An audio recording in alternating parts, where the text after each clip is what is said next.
রাত এখন ৩টা।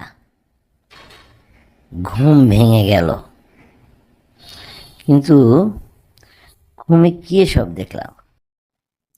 বাবা আমাকে কি বলছেন? বাবা মারা গিয়েছেন আরো 10 বছর আগে, কিন্তু বাবা আমাকে এসব কি বললেন? আমি তো কল্পনাও করতে পারছি না। বাবার জন্য তো আমরা কিছুই করি না, মসজিদেও যাই না, তার গোর জিয়ারতও করি না, তার জন্য কোনো দোয়াও করি না। এই জন্যই কি বাবা এই কথাগুলো বললেন? আমি তো কিচ্ছু বুঝতে পারছি না।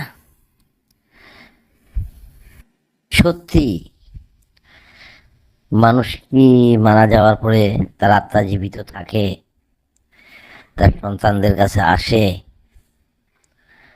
আমার মাথায় খেলছে না। আমি যা দেখলাম তা কাউকে বললে তো সে বিশ্বাসও করবে না। বাবা তুমি? হ্যাঁ রে বাবা, আমি। তুই কি ভেবেছিস তোর সাথে সাথে আমি থাকি না?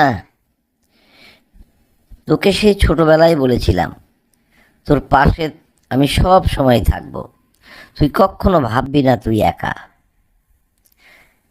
আমি যখন মারা যাই তখনও তোকে বলেছিলাম তুই কষ্ট পাবি না, মনে করবি আমি সব সময় তোর সাথে আছি।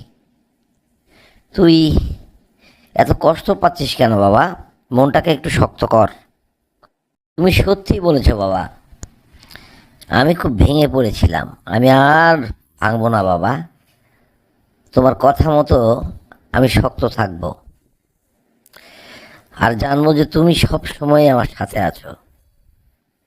কালকের যে নতুন সূর্য উঠবে, এই নতুন সূর্য আমাকে বাঁচাতে শেখাবে। আমার দুঃখের দিন চলে যাবে।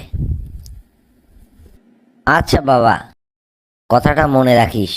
আর সব সময় মাথায় রাখবি আমি তোর সাথে সাথেই আছি।